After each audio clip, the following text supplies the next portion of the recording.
faster than a speeding bullet, more powerful than a locomotive, able to leap tall buildings in a single bound. Look, up in the sky. It's a bird brain. It's a plane. It's iWalter. Yes, it's iWalter, strange visitor from another planet who came to Earth with powers and abilities far beyond those of mortal men. iWalter, who can change the course of mighty rivers, bend ears with his annoying voice, and who disguised as Walter Interranti, mild-mannered janitor for a great metropolitan newspaper, fights a never-ending battle for truth, nonsense, and the American way. And now, another exciting episode in the adventures of iWalter. Hey everyone, this is Walter from iWalter. Yeah, I was trying to think if I was going to do a show or not tonight, and then I decided, you know what, I'm going to try. So hopefully I will sound okay, at least, yeah, I'm praying to God I do. And the reason I'm saying that, because I got a different type of headset for me to listen back to myself, so I'm always curious how I sound.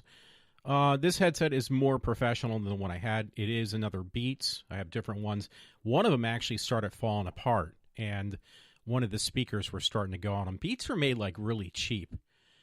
So that's a problem. You pay all this money for these headsets and they don't last that long. So, and especially Beats, you pay more, but you expect a little bit more. Let me see if I can adjust my mic. Oh, sorry about that. So hopefully, when I play this back after I'm done, I don't wait for however long this show may be and find out, wow, these don't sound that great, because they sound okay now. But these are the professional ones. These are the studio cut Beats, and I got them because I found them on Amazon, believe it or not, for like $60. They're normally $250 though. These were remanufactured or refurbished.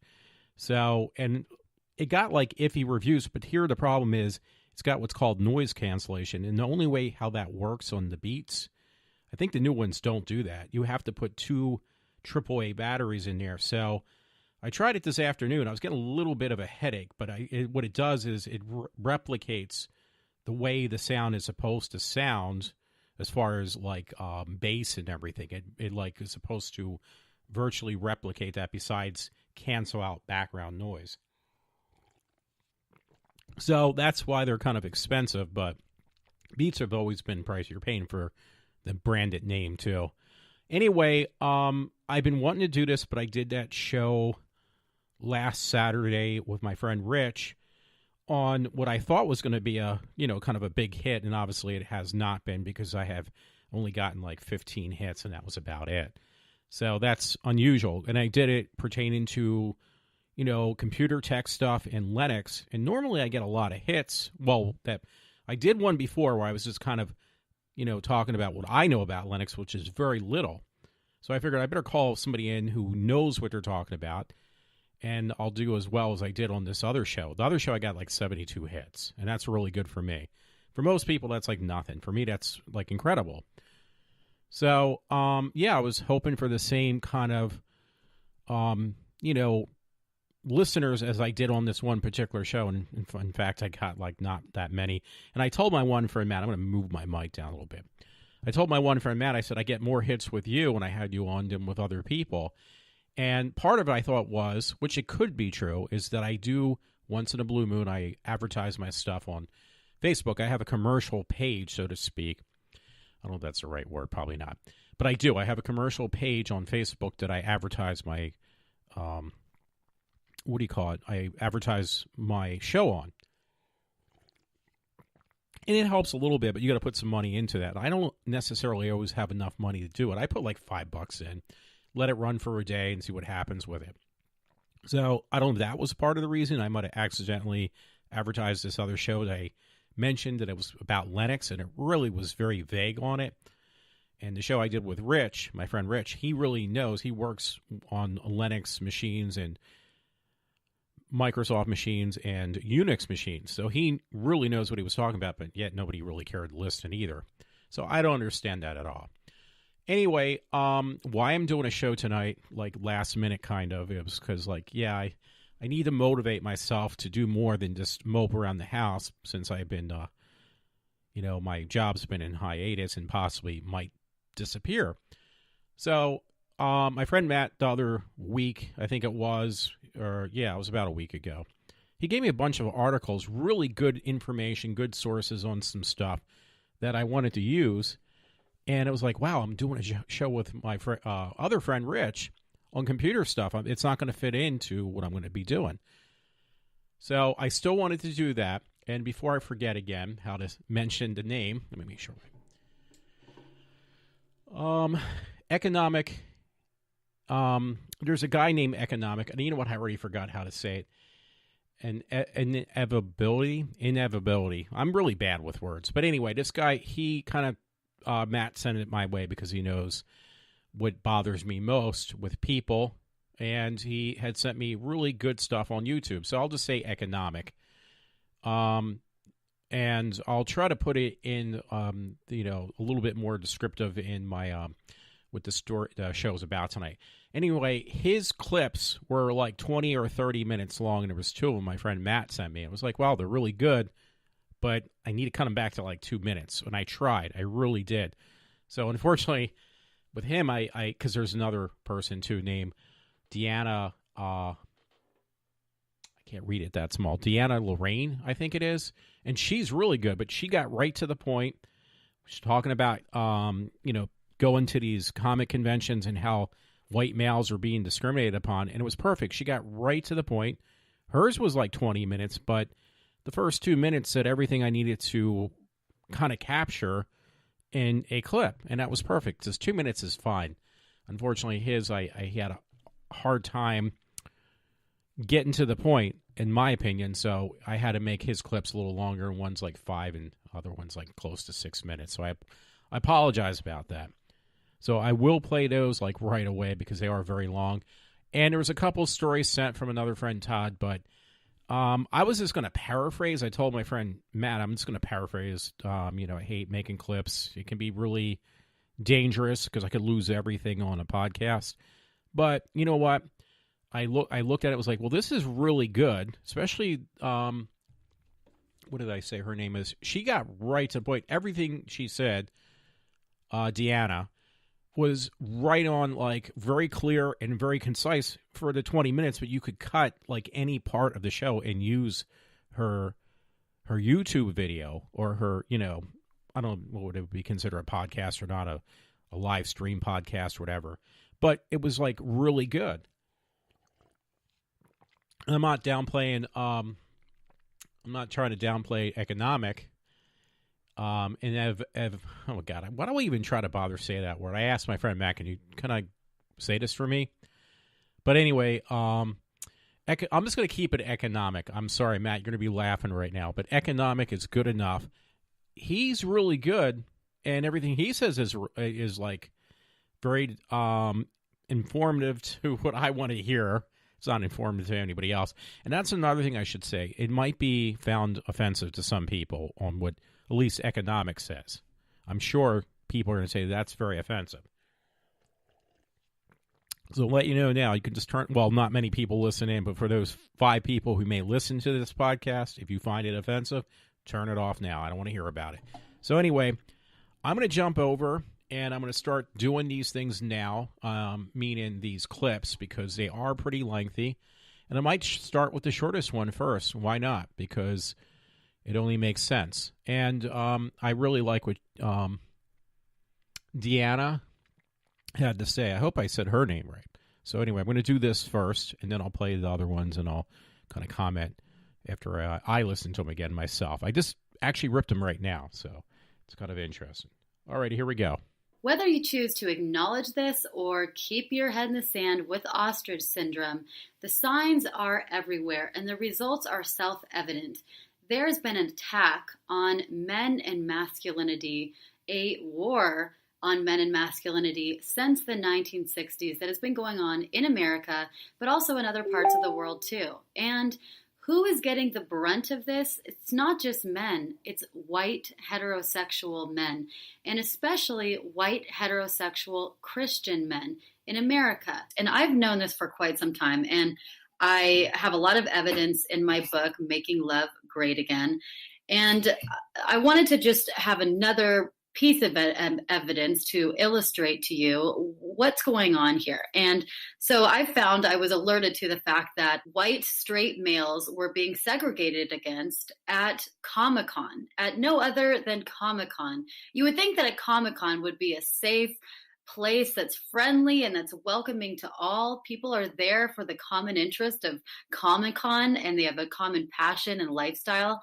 And instead, white straight males are being marginalized. And I hate this. This really bothers me. And anyone who knows me knows that I'm the furthest thing from racist. I am not a bigot. I just care about people's character. That's what I care about, is the content of their character, which I thought that Martin Luther King wanted as a dream for America. So let me just show you segregation at Comic-Con. No straight white males allowed at parties. The comics industry seems to be doubling down on their policy of completely excluding anyone who is straight, white, male, or conservative. This year's Emerald City Comic-Con released its schedule of events on its app recently, and anyone who is white, male, and identifies as heterosexual found themselves excluded from industry mixers and professional events. Okay, so that was DeAnna on her thing about Comic-Con. I really appreciate, Matt, you sending that to me, so thank you so much. And before I forget, a little side note, when I did Rich's show, I kind of noticed it, but I wasn't really paying too much attention when I did the one on the Linux with Rich and I. So the original show that I had, put up on Spreaker, he could barely hear him because his mouth was way too far away from the mic. So it sounds like you could barely hear him. It sounded like it was in another room. So I had to go back because I didn't save it correctly, and I had to manually go through a 2.5-hour show. It was like 2 hours and 10 minutes, and kind of lift where he was speaking. So it was really difficult, and it came out like you could hear him, but then also it made a lot of mistakes on the sound quality. So if you have an issue with that, just let me know, because I have the original one, the original untouched audio, thing on Linux. If you're interested in anybody who might be one of those 5 people or 15, and I can gladly send them a copy of the other one where it wasn't tampered with. So it was my mistake. I didn't pay attention as closely as I wanted to. I guess I was just happy to have somebody to interview for a change, which has been a long time since the last time I've done something like that. So anyway, just going back to what I was mentioning about DeAnna. Yeah, that was really good, so I thank you for that. I'm not sure what else I can say. I just want to make sure I make people aware that, hey, you always hear me try to read stories or complain about stuff, but I have nothing to support what I complain about. So this way, it kind of takes it off my hands and puts it into somebody else's hands, so in such a way that I'm not the only one who thinks this way, and somebody who actually does get a lot more listeners than I do. So both DeAnna and what I'm going to keep it at Economic get a lot more hits than I do, and I have a lot more followers on YouTube. So I just want to make that statement. So anyway, let me just go to the next one on economics. I didn't actually say which one was which. So again, as you will be listening to it, so will I. And let me know what you think. Okay, so here's the next sound clip I want to do. It's going to be a pretty long one. It's going to be about a little over 5 minutes. The other one's going to be I think it's a little over 4 minutes. Okay, no, one's over 5 minutes, one's over 6 minutes. So I apologize about that. So here we're going to go with the next one from Economic, the first one from him. And I know one is why women are so upset that they're always alone, something like that. That might be the second one I want to be playing. And the other one is why men find it difficult to work with women in the workplace. It's going to be in either order, but I'm not sure quite yet which order it's going to be. I'm sorry, I just bumped my mic. So here we go. All right, it's economic invincibility. So apparently in the aftermath of the Pound Me Too movement, there's been a growth of concern generated from a study that male managers are now reticent or totally unwilling to interact and mentor female subordinates and associates for fear of being accused of something illicit or inappropriate and losing their position. Those of us who pay attention to science and understand how it affects human beings find this as no surprise. Other people are trying to spin it in various different ways. It's interesting because when all these accusations for Pound Me Too were coming forward, many folks were mentioning the Pence rule based upon current Vice President Michael Pence. He mentioned some years ago that he will not eat dinner with a woman that is not his wife without his wife present or other people also being in the room, especially if alcohol is being served. And what he means by that is basically he wants witnesses if he's in the presence of a woman that maybe he finds attractive or she might find him attractive because of his position and power. Michael Pence is a very smart man in this regard. He didn't come from particularly a luxurious background. He had a modest upbringing. And now he's reached a position of some degree of prominence. He's not super wealthy, but he's trying to protect himself. He knows that women can find power extremely attractive, even in older men. So Michael Pence is doing the right thing. Well, then Sheryl Sandberg came out with her brilliant idea, number 101, and said, well, if you're going to say that Michael Pence will not spend time with women who he's not like in a relationship with, as in married, then apply the same rule to men. And men should not spend time with men if they're not going to spend time with women. It's like, yeah, you just completely missed the memo, all right, on this one. Men who work together even have a certain code of understanding between one another, unless the guy in question is a millennial metrosexual who's extremely sensitive. You know, a man will say to a guy who works with a dude comes in, what's up, faggot? And the other dude will send some other insult back his way. And it's cool, they get along. They're not hating each other or going to HR over it, because that's just how men will interact. Now, obviously, you can't talk to a woman the way you would talk to one of your male coworkers. It's not considered acceptable.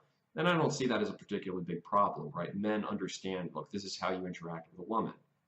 The problem is, of course, that now people like Sheryl Sandberg are saying, oh, no, pound sign, mentor her. You need men who are going to step forward and be unafraid to raise up these women. But it's like, look, if you take, especially an older or slightly older man who has a position of authority, maybe makes a little bit more money, and put him in charge of a female intern or a new associate who either he finds attractive or she finds him attractive, what's going to happen if they're working closely together is that there's a normal, like, whether it's emotional or chemical, biological reaction, and they may, in fact, develop a physical relationship. This is what happens when you put men and women together. The only exception as far as men being together maybe would be like homosexuals. I don't know about that, how prominent that is, but I'm sure some of these cases with Kevin Spacey related to a similar type of harassment of that sort. The point is, it's going to happen if you want men and women working together, because our great modern consumerist globalist capitalism believes, very much like communism, the same philosophy, that people are these desexualized worker units. You go make your direct deposit paycheck and then go and spend it at the mall, buy your Netflix subscription, watch everything that's subversive. You, men and women, there's no differences in terms of psychological, physical, intellectual capabilities. They respond the exact same way. There's no personality or biological separation between the two sexes. And it works for them, right? Because they want more people who make money, who spend money and fund their companies. The problem is it goes against all of our science. Now, I know that progressive people tend to be like, oh yeah, we're pro-science whenever they're talking about talking to a right-wing evangelical, but not for Muslims, or when they're talking about like their own political constituency. It's okay to be like, yeah, what would Jesus do? We're all equal. It doesn't matter. You know, there's no differences on the basis of science. And they do that, of course, with the workplace. So I'm just going to tell you this. And I speak as someone who has been, I'm not going to say the victim because it's a silly term, but the target of sexual harassment by female customers, by female coworkers, even some male customers, believe it or not. And what I'll tell you is this. Now, I didn't go and escalate to HR because I realized like this is just how it's going to happen. Women, in fact, will commit a lot of things that would be under the grounds of sexual harassment towards male coworkers, or let's say it's a customer, right? Or they are the customer and they're towards the employee. They'll do stuff like that. And it's totally acceptable. In their mind, they probably don't even realize what they're doing. But it's okay because they're women, but men do it and they get criminalized. So what you're going to do with all this Me Too and Pound Mentor Her, what you're going to do, which Pound Mentor Her just sounds like an old dude having sex with a girl. I'm sorry, like when I hear that, it's just pound sign. I know, hashtag, I'm so old and outdated. Please wheel me into the nursing home. But the point here is, if you want men and women working together, you're not going to get past sexual harassment of some nature. It's basically how humans behave. Now, of course, there's some levels that are unacceptable, especially if it's continuous and it's unwanted, but you're not going to get away from what is now termed sexual harassment. So if you really want to diminish the amount of these evil men targeting women, it's not through education. It's not through Me Too. It's by saying, okay, we're only going to have women working here and men working here. That's what they did back in the day, because they understood, look, if we put men and women together, they're probably going to start having sexual relations, and it's going to create problems. Okay, back again. Wow, I lost track of what happened. Anyway, I did get that correctly, I think. The first one from Economic was actually on men not wanting to work with women any longer because of the sticky situation they may find themselves in. And I do see that an awful lot. I firsthand have experienced that way too often with females who like to feel like they've been victimized or sexually assaulted. Not directly. I haven't heard it that much from my job, but I definitely had that kind of look given upon me. So anyway, not to waste any time, because it actually is not that bad. It's 20 minutes into the show, but I do have, a couple articles I do want to just kind of, highlight and maybe discuss a little bit, not in grave detail. It's not going to be a very long show. I always say that, and I'm always proving myself wrong. Hey, you know what I'm looking at right now, so I'm going to bring this up too. Something on a completely different note. For people like myself who are big Apple fans, since it is now May 31st, that means tomorrow will be June 1st. And that being said, that Apple will be holding on June 4th. June 4th. At 10 o'clock, they'll have it, on their website for Apple, the announcement of their new products, which will be probably a new iWatch, I believe, possibly the new Mac Pro desktop. They're going away or moving away from the trash bin desktop. We call it the wastebasket trash bin look. That's the one I have right now. And that was rather expensive. So they're going to be going away from that to something that is actually upgradable again. And I think there's going to be a couple different iPhone 10, the next stage on iPhone 10s, but on a cheaper scale as opposed to what they are now with the one that's out right now. So there's a couple interesting things. Anyway, before I go any further, let me just, start playing my next sound clip from Economic. And this will be the one of why women are so upset that they can't find a decent man. So here we go. Hey, it's Economic Invincibility. Today we're going to talk about why American women are so unhappy. It's a theme we see running through articles that have been coming out like hotcakes over the last several years. Usually women in the mid-20s to early 30s lamenting that where have all the good men gone, can't find a relationship, why are all men douchebags, yada yada. The one I'm going to link to is by Miss Amy Horton. She talks about how guys are too lazy with dating, she's a strong, independent woman, but she wants men to compliment her, which I think is kind of hypocritical. If you're strong and independent and a feminist, why do you need a man to boost your self-esteem? But we'll let that lie for now. And all her other articles are, I'm single as F, I've given up, where are all the good men, yada, yada. So I thought I would get at this because unfortunately, women in this situation tend to never really look at it from a male perspective. They usually ask their female friends who are almost inevitably in the exact same situation as they are, so they don't get particularly good insight. To begin, if you are a woman in that age range, in the United States, particularly if you live in an area with a lot of other younger people, like a city or suburbs of a city, it's going to be, 51, 52, 53% female. There are more women of that age in the United States in almost every region. And on top of that, you have to consider how many men are strictly homosexual, so you take them out of the running. How many men are socially inept and aren't even going to bother approaching you? Well, that's another percentage taken out. And then you have the guys who are just playing around. They're not going to look for a long-term relationship or even to get married. So you're dealing with a relatively small pool of eligible men. And that wouldn't be so much a problem except for the fact that these women tend to have a very particular and narrow set of expectations. I have high standards, and I certainly applaud you. You should have high standards when it comes to dating. But the problem is when you set up these standards that continue to restrict your ability to find individuals, and then you don't apply the same standards to yourself. So what is a typical one? I'm thick or fat positive or BBW, for all those of you who are superficial out there.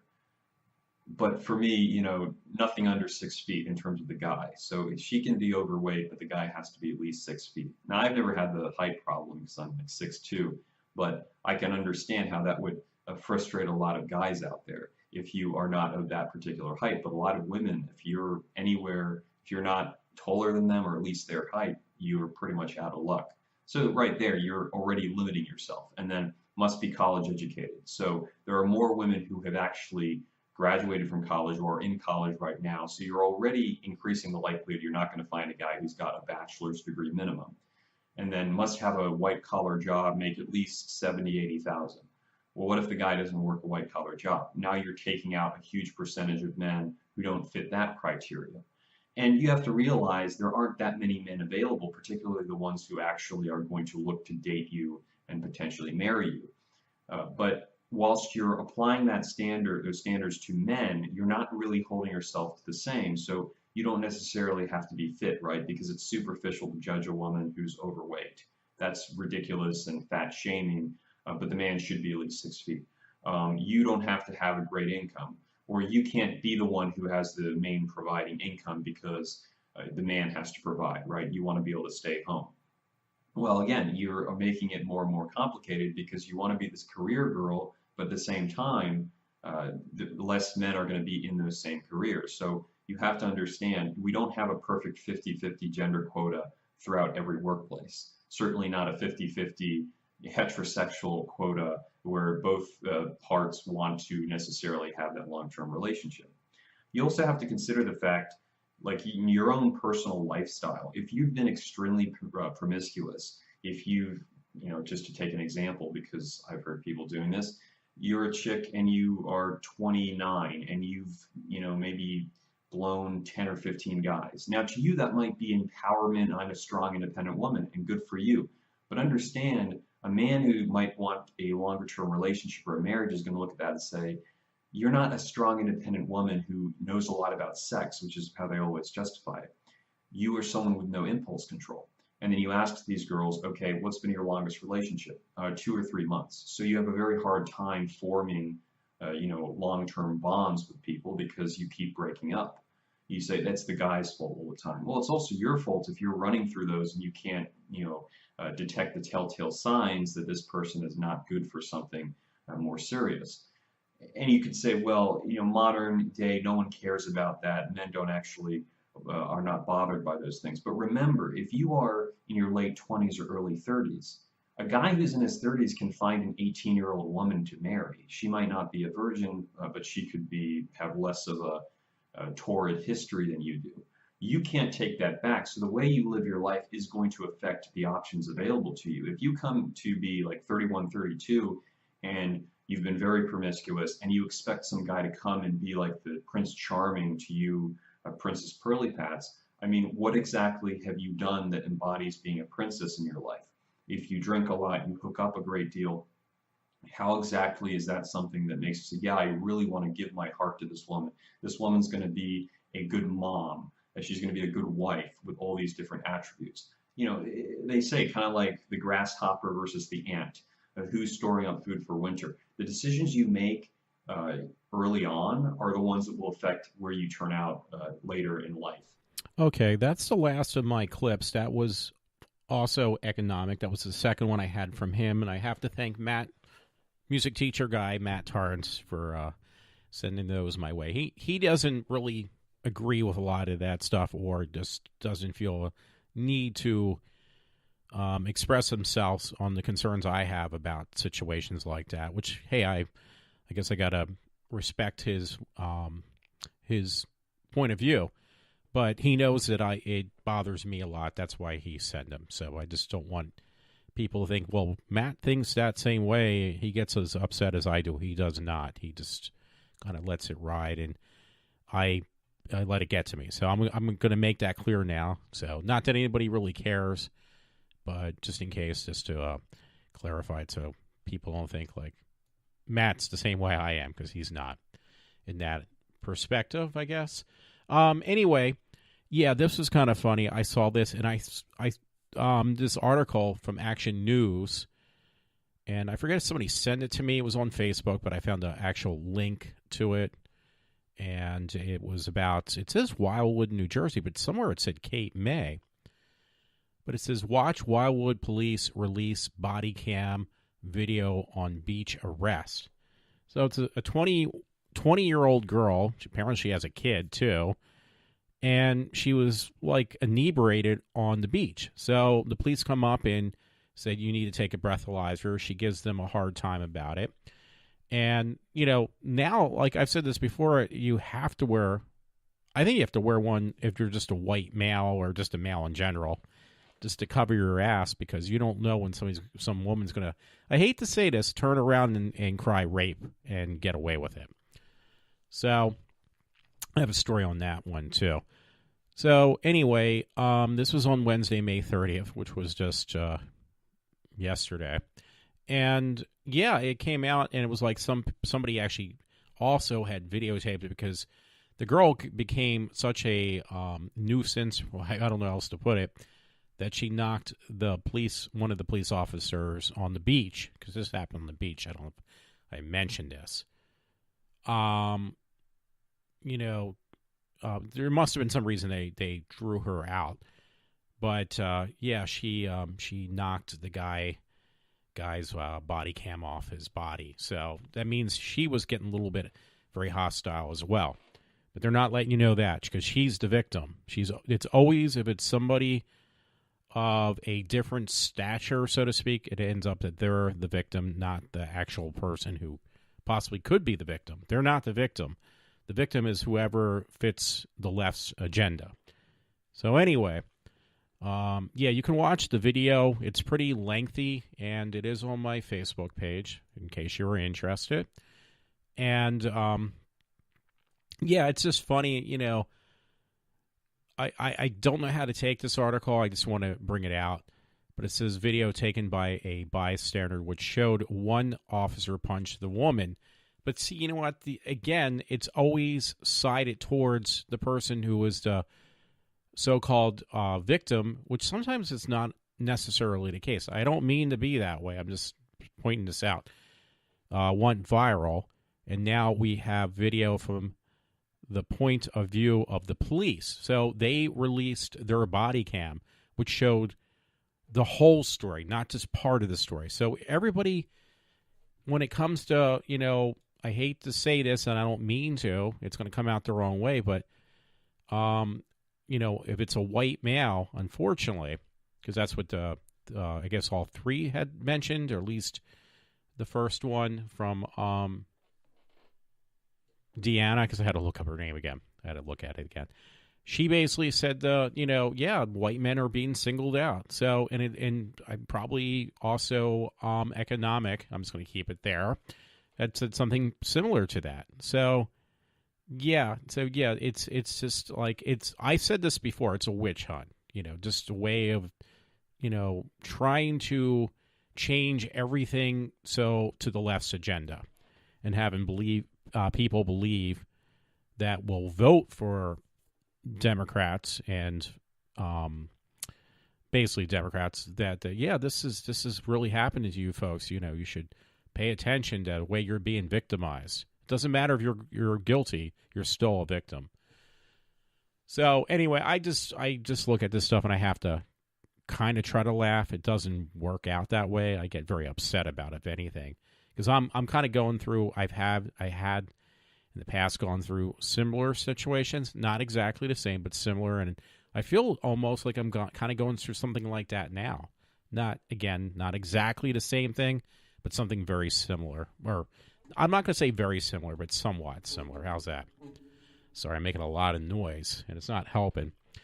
So anyway, here was one friend Todd sent to me the other day, and it says May 17th, or maybe it was like last week, and I just didn't get a chance to get around to it. And it's titled, from New York Post, "Teen accused of lying about rape changes her story again. So, yeah, this is another problem of people, again, I've said this, and I kind of said it jokingly, but it's an honest God truth thing where, it just seems convenient for certain individuals to cry rape and get away with it. Because, I'm a victim and I'm a minority of some sort, which would include women. And, what I say is the truth, even if it's a lie. So it says a former college student in Connecticut accused of lying about being raped by 2 university football players testified Wednesday to say she never told investigators that she was sexually assaulted. Again, a lot of this stuff they're gonna, but she said she was sexually assaulted. Then I'm not gonna read the whole thing if I don't have to. But then they changed her story. Oh yeah, I lied about it. So yeah, that's great. You just ruined 2 people's lives. That's really good. Because what I just read does not make much sense. But you know what? If I read more, it's going to make even less sense. Yeah, but it's just, again, the title alone just says teen accused of lying about rape changes her story again. So, you know what? The problem is when you lie to people, and especially you lie under oath, you just end up making more lies when you try to back out of it. And this is the problem that the left has created in our country, and I think it happens more here than other countries. But yeah, it's there. Anyway, there's a news story that came up in New York Post, so I'm going to read this one. I'm just going to make sure first that I kind of plug it into my Facebook and Twitter account. Anyway, what was this? This one was actually dated the 30th, so that was just yesterday. And it says, teacher found guilty for sex with teen inside locked classroom. 32-year-old Ohio teacher found guilty of having sex with a 14-year-old student inside her locked classroom. And folks, you know what? I get really tired of that nonsense from, overgrown children, males, who say, well, where were these teachers when I was a kid? They never looked that great. You know what? That is just like the most pathetically childish thing to say. That, wow, where are these teachers? Because trust me, you're not in the shoes of these kids. Like, maybe these kids not necessarily really don't want these sexual advancements by these women. They act like they do because every heterosexual male should think that way. But you know what? I've seen different stories that don't kind of show these guys like these kids thinking that this is so great. In fact, they're actually quite the opposite. They're like messed up for life after that. So it's not always this glamorous thing. Well, wow, some hot older woman hit on me. Well, yeah, that's great, but sometimes these people that you think are like you are really not like you. So just keep that in mind. So anyway, I just posted that one, though. And yeah, it's just like it's every day you hear about this stuff. Now, some people will say, well, you know what it is? It's being, I'm trying to think how to put this, that now it's being brought out into the open more so than it was in the past, as was always here. Well, I don't really necessarily agree with that to, 100%.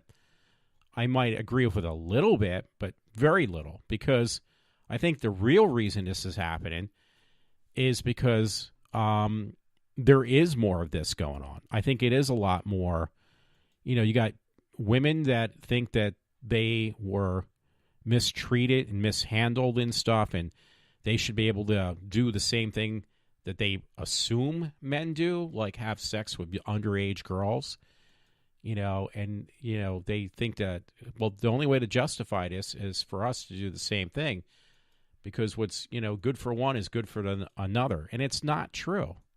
And who makes all these exaggerations that this is okay? It's the left again. Now, can you prove that, Walter? Well, not necessarily, but where you get the proof is when you hear other people and you see these stories that just come out that kind of support what I'm saying right now. So anyway, I'm not going to go into grave detail because it's just going to, well, I can talk forever that way, and I don't want to. So anyway, the biggest thing in the news the last 2 days now is this whole thing with Roseanne.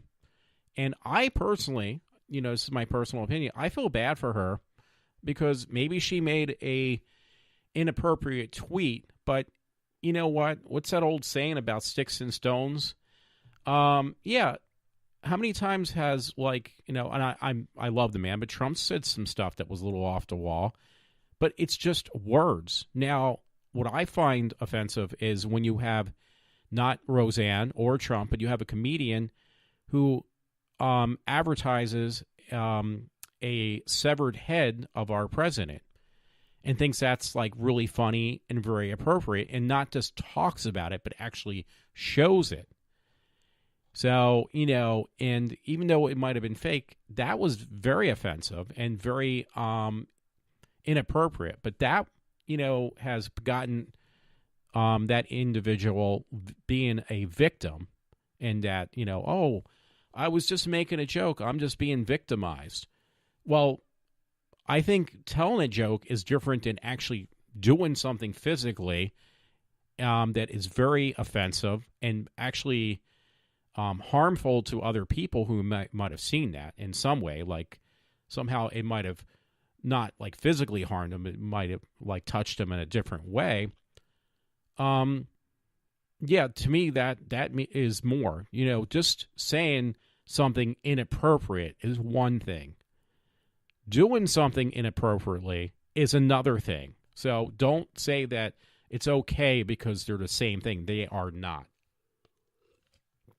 So I just want to point that out. I just want to make that clear. I probably did not, but I just wanted to mention that. So I will hear back from Matt. I probably hear back from me. Well, Walter, can you explain that? I can't. So I'm just letting you know. But I'm just saying this is how I feel. On a different note, unfortunately, a lot of the stories I get anymore are from others than one main source, which is AOL. And AOL is very left, on the left side. And why do I get a lot from AOL then? Well, because unfortunately, to keep my domain name of Verizon.net, which I had for at least 10 or so years, maybe longer, I needed to transfer my account from Verizon, who no longer supports email. To keep that domain, I had to change to AOL. So every time I try to check my mail out, I get a lot of nonsense stories as well. And they're, I know they're nonsense, but I feed into them. I can't help it. I just can't help but feed into them. Well, you can help it. No, I can't. In this situation, I can't. So this is not a bad one. So that's what's surprising. I'm seeing I got it from AOL. But it is interesting. And I'm not downplaying it. Actually, I am supporting this story. But I'm just letting you know where the source came from. But it says, Black gay Army veteran explains why he's coming out as a conservative.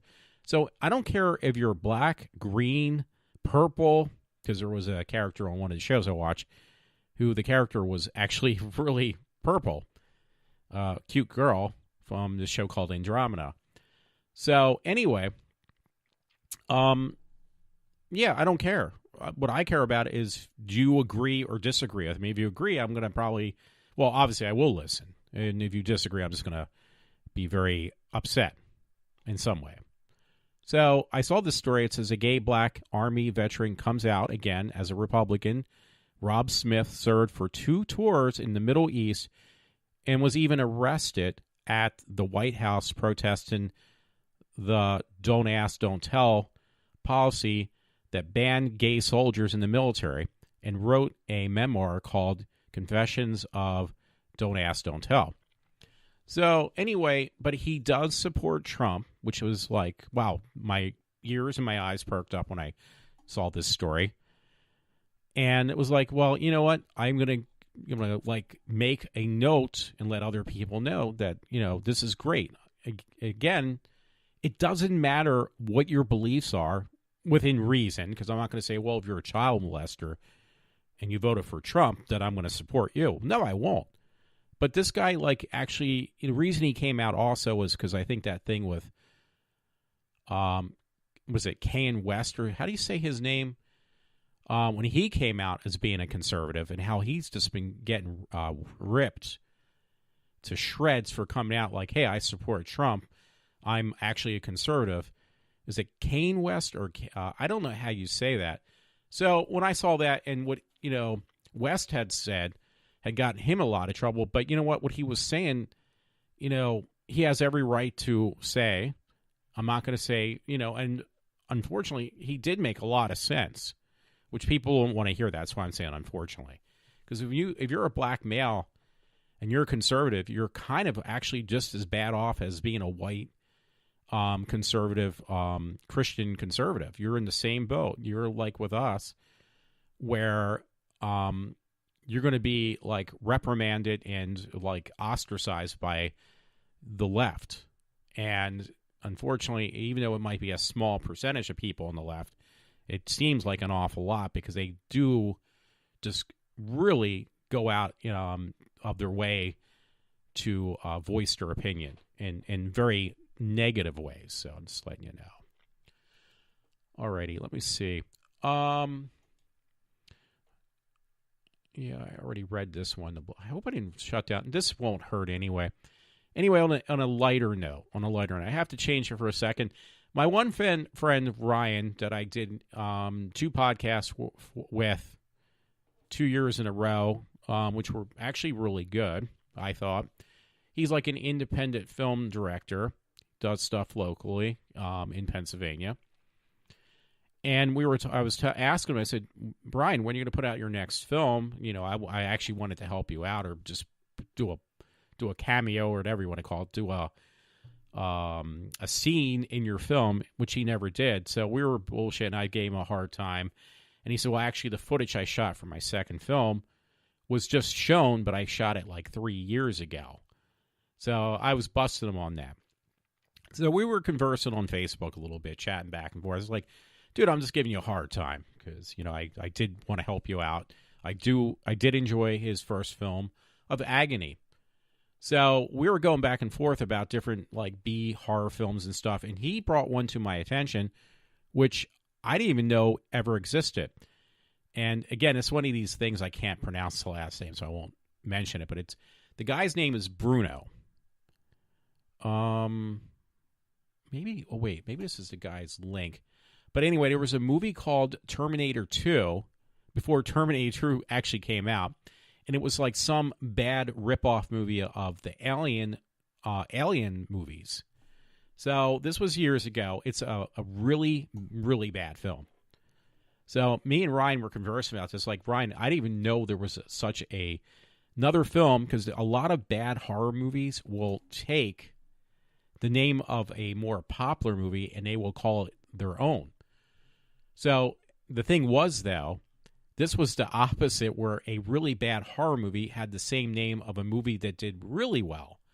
And it was called Terminator 2. But unfortunately, it had nothing to do really with anything with Terminators, like in the one with Schwarzenegger. But it was a ripoff, a direct ripoff, and a really bad one of Aliens, the Alien movies, I mean. So, again, yeah, so that's like that is really funny. I'm trying to look what Ryan wrote, but I have to find out where our conversation was, because it was on a chat thing. I'm looking right now, so that's why I'm kind of heeing and hawing, so let me see if I can find him. I am still here, by the way. And it's really small, too. No, I mean the conversation, so it's not going to help. And what got the conversation started with Ryan and me also, I did want to get a copy of his film when it comes out. I said, we'll definitely buy it. Just let me know. Send it my way, and I'll give you some cash. Support his movie that he did, his second one, a sequel to Agony. What really caught my attention, this is what got us started on the Alien conversation, was somebody at a comic book convention. Believe it or not, this woman, her costume was directly from Alien 2, where Sigourney Weaver is in that big rig thing. Like, basically, it lifts heavy stuff. I forget what you call that. Like, not a crane lift, like something that would lift like pallets and everything. It was like a mobile. Walked in it. I'm looking at it right now. I just can't come up with the right word. Well, she did an incredible costume that replicated this thing. It's the very last scene in Aliens when Sigourney Weaver goes against the alien head to head, literally. So, yeah, and it was like, wow, that's an incredible costume. My mouth was drawn, not over the girl. It's just that it just brought back those memories that when I remember seeing in the movie theaters of Alien. So, yeah, it was like, oh, by the way, the guy's name is Bruno, who made this movie called Terminator 2 before Terminator came out, so I was correct on that. Again, I just can't pronounce his last name. So, yeah, that's what got it started, was this picture, or this video, actually. This video put up from a comic convention where this woman was wearing the thing that Sigourney Weaver was in on Alien 2. And it was like, yeah, that is so awesome, dude, because I love that movie. Alien 2, I mean. Out of all the Alien movies, even the new ones, I think that is still, like, my favorite. Like, I can't almost watch that enough. I mean, I say that about a lot of films, so I don't want to go too far with that. But, yeah, that is definitely one of them I just can't get enough of. And by the way, when I was in the movie theater, I don't know if I mentioned this, but they do have a big, humongous pop-up. Yeah, I know, it's a good play on words, right? Of the new movie coming out like in the fall called Meg, which is based upon a book with the same name about a megalodon. So, yeah, I'm actually kind of looking forward to that. And even though it's going to be probably pretty bad too, when you make something that big, it's just going to be real bad. Again, there's a lot of puns you could put in there. I'm trying to go through what, because other stories are not that great. So I got them from Todd. No offense, Todd, but they're kind of entertaining, but not by too much. Plus, I'm almost at my hour mark, which I try to keep it generally, which never works. So anyway, Todd sent me a story from Times Leader. Policeman exposed himself in a hospital emergency room. Need I go any further? Just the titles are entertaining in themselves. Fox News Live, man caught masturbating tells cops he's Captain Kirk from Star Trek. Doesn't even look like him, but it's entertaining. I'll have to use that one sometime. Those two were from Todd, and this one is also. Man has a 6-inch shower head removed from his rectum. And that was in the Sun. So, yeah, Todd, thank you for those entertaining titles for stories, because I'm not going to go any further with them. There was one other story I did want to read. See, that's quick and simple, right? That's the way it should be. And by the way, just to let people know, everybody's really bad-mouthing and it's getting bad press about Solo being such a bad movie. I loved it. I actually pre-ordered it on 4K from Target. And I want to see it again because I got this thing called Movie Pass that my friend Rich told me about. And I have one time I can see it for like the coverage of what I'm going to get on Movie Pass. So basically, if I see one or two movies and that, I'll be seeing like the movie for free. Solo, that is. And it's a really good film. I don't know why people are mocking it so much. My friend Rich was mocking it because he said, oh, they changed the whole timeline. It's like, you know what?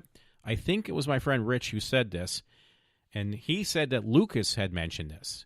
If it was not done in the movies, it was not done in the Star Wars universe. Because there's a lot of things that were put on really bad TV specials of Star Wars. And did I say Star Wars before? Because I am saying it now.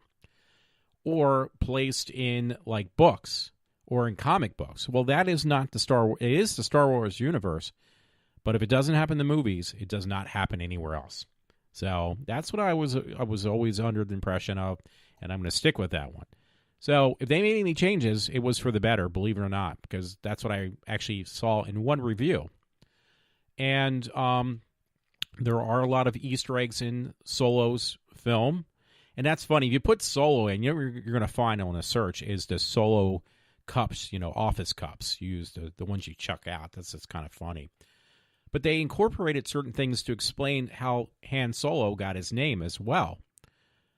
So, and I thought it was really good. I like that. It had a 70s feel. And I did see in an interview where Ron Howard basically does say what I thought. Well, he put Easter eggs in there from, like, because he's a big fan of Star Wars and Raiders, which are both Lucas films. And he actually came right out and said, yeah, I try to make it feel like a Raiders of the Lost Ark film. Yes, I try to make it feel like a 70s genre film, which he successfully did both of those. So everybody's bitching and complaining. Well, you know what? If you don't like it, there's got to be a reason other than it is not a bad film, or you're saying that it's a bad film. You're just really taking a film that is purely very entertaining, and you're making it into a big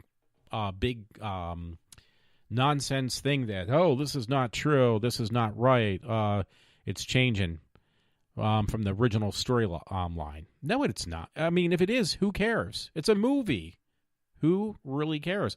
I saw the movie. I liked it. I'm not ripping it apart, and I love ripping things apart on anything. I like to tear it apart and say bad things about it, but I'm not saying anything about this, and I liked it much better than, what is it, episode, let's see, I'm trying to think of the timeline. 4, 5, and 6 are the other ones, or the original ones. They called them 4, 5, and 6. And then New Hope was 4. There is now being made 7, 8, and 9. Well, I hate to tell you, 7 was all right, and 8 was just really pretty bad on the Star Wars trilogy. The side stories are really good. So that's just my opinion, I know, but I'm pointing it out. And I put a whole bunch of stuff up on Solo, links and articles and interviews and with different cast members, Ron Howard and from Disney. And most of the stuff I found is very positive, by the way. So, hey, I don't know if I mentioned this. I probably didn't, but do you know there was a recall on Spam? Because they found metal, I think, shrapnels or whatever you call it, metal particles in the Spam. Because Spam was a big thing back in college where everybody was reminiscent about the good old days back then, about it being Marty Python's big joke on Spam. So, yeah, I saw that now. That's why I incorporated that because of that reason, that story. So, what am I at? I'm almost at my hour mark again. So, I was looking for something else, and I can't remember what. So, if I don't find it, I will call it a night. But if I do find it, I will talk about it. Yeah, I'm sorry for breathing so heavy too. I don't know what it is. Yeah, I'm just going through stories now. Anything that would be remotely interesting. Hey, by the way, it's kind of funny. I don't know. I think I mentioned this at the beginning of my show, but I've been getting a lot of hits on when I went to that. When I went to Hollywood Vampires last weekend or last Monday. Was last Monday? Was it last Monday? Or was it this past Monday? I can't remember. No, it was last Monday. It was a week from the holiday, the week before. Well, for some strange reason, all of a sudden, yesterday, I got over almost close to 200 hits on a picture I had taken on the program for Instagram that I, placed on my on Instagram. I had taken it with my phone, used the Instagram program. The picture looks like I'm really far away, but yet it's gotten like a crap load of hits. So I don't know what happened there, but it was kind of interesting. Like, wow, I got all these hits on that one picture I had taken. I don't know why. People just find it really fascinating. So that's kind of going full circle now too, because the reason I mentioned that is because I think I mentioned at the beginning of the show about how I get certain amount of hits on certain episodes. Maybe it's because I promote them. Because that picture, by the way, that was on Instagram also was sent to my Facebook account, which from the Facebook account, it was sent to my professional page for my podcast, and it got promoted. And I didn't even know that I actually must have promoted this particular picture. I don't remember doing it, but I sometimes click something wrong and it just magically, It basically gets promoted. So It actually did me a favor. Anyway, it's getting near an hour. One last story I do want to mention. If I'm off, I don't know yet. I might be back at work, which would be really good. But if not, I'm looking at it right now. I don't have the pamphlet in front of me, but I'm looking at it. They are going to release for the first time on Doctor Who. It's one of my favorite shows. A full season of all Tom Baker's episodes for season 1 when he first became Doctor Who. So this thing called Phantom Events, or Fathom Events, they're going to do in the movie theaters for that one night, one time only, one of the most popular episodes from Tom Baker, which was called Genesis of the Daleks. And it's going to have some new footage of Tom Baker talking, what he looks like now, which he's much older. And it's on, I think, the 11th. I think it's June 11th. So it's like, yeah, if I'm still not working, it is on a weeknight, which normally I could not go to. And if I'm going back to work, I definitely don't want to, say, hey, you know what? I just got back into work. Thank you very much for having me return finally. And I want to take a vacation day. Yeah, you don't want to do that. So if that happens that I have to go back to work, then I won't go. So I'm holding out. I don't think it's going to be a sellout. Generally, these Phantom Events are not. But it would be something really nice to go to. That's why I mention it. So anyway, folks, thank you very much if you listen to me. This is Walter from iWalter. And yes, I will be signing off for now. And listen to my other show if you can, because I like to get more hits on that too. Have a good one.